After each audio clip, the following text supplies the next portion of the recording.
Rahul Gandhi Germany से भारतीय लोकतंत्र को कोस रहे हैं, चुनाव आयोग की निष्पक्षता पर सवाल उठा रहे हैं। वहीं दूसरी ओर कांग्रेस पार्टी उत्तर प्रदेश में अकेले चुनाव लड़ने की तैयारी में है। कांग्रेस के सीनियर लीडर और यूपी कांग्रेस के प्रभारी अविनाश पांडे ने बयान दिया। उन्होंने कहा कि कांग्रेस पार्टी उत्तर प्रदेश में सभी 403 विधानसभा सीटों पर चुनाव लड़ने की तैयारी कर रही है। उत्तर प्रदेश में अगले 2 महीने में कांग्रेस पार्टी 17 सभाएं करने जा रही है। आपको बता दें, बिहार चुनाव में कांग्रेस पार्टी का परफॉर्मेंस बहुत निराशाजनक था। इसके बाद से ही पार्टी में एकला चलो को लेकर दबाव भी बनने लगा। हालांकि यूपी में कांग्रेस के लिए आंकड़े कुछ अच्छे नहीं रहे हैं। साल 2017 में कांग्रेस और समाजवादी पार्टी ने गठबंधन में चुनाव लड़ा। आपके सामने देखिए, सारा डेटा रख रही हूं। कांग्रेस 114 में से केवल 7 सीट ला पाई। 2022 में अकेले चुनाव लड़ा, 399 सीटों पर उम्मीदवार उतारे तो जीते केवल 2। पिछले साल 2024 में लोकसभा चुनाव में समाजवादी पार्टी के साथ गठबंधन में चुनाव लड़ा, 17 सीटों पर उम्मीदवार उतारे, 6 सीटें जीती। कांग्रेस पार्टी अब ये कह रही है कि अकेले चुनाव लड़ेंगे। बताया जा रहा है कि बिहार चुनाव के बाद प्रशांत किशोर से जब प्रियंका गांधी की मुलाकात हुई और बाद में राहुल गांधी के साथ भी मीटिंग हुई, उसके बाद एकला चलो नारे पर बात हो रही है।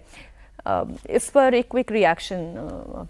नहीं, कांग्रेस इस समय बृहन मुंबई नगर पालिका भी अकेले लड़ने की बात कर चुकी है और उत्तर प्रदेश में अकेले लड़ने जा रही है। मुझे लगता है कि समाजवादी पार्टी की ओर से भी कुछ संकेत मिला है।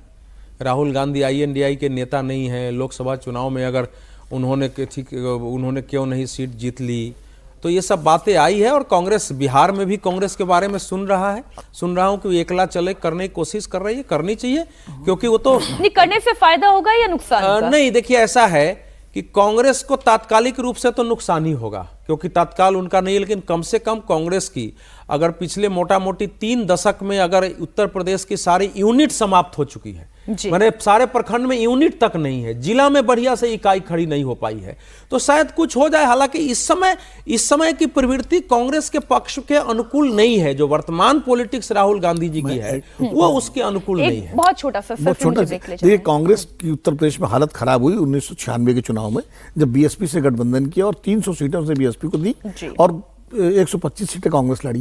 यानी 300 सीटों पर कांग्रेस का झंडा डंडा प्रत्याशी नहीं था। उसके बाद से कांग्रेस लगातार, जैसा जी कह रहे हैं, जिलों में खत्म होती चली गई और उसका वर्कर या तो समाजवादी पार्टी में चला गया, या BJP में चला गया, या BSP में चला गया। बार बार कांग्रेस के अंदर बिहार चुनाव के बाद दबाव बन रहा है कि आप लालू और की पार्टी और मुलायम सिंह की पार्टी का जो बैगेज है उससे अलग होकर अपनी लड़ाई लड़िए। लेकिन कांग्रेस 2022 में अकेले लड़के देख चुकी है उत्तर प्रदेश में। 399 थे और 2 सीट जीत के लाए। हाँ, और प्रियंका गांधी पूरी ताकत लगा दी थी। तो कांग्रेस को एक रणनीति बनानी पड़ेगी उत्तर प्रदेश को लेकर के। ठीक।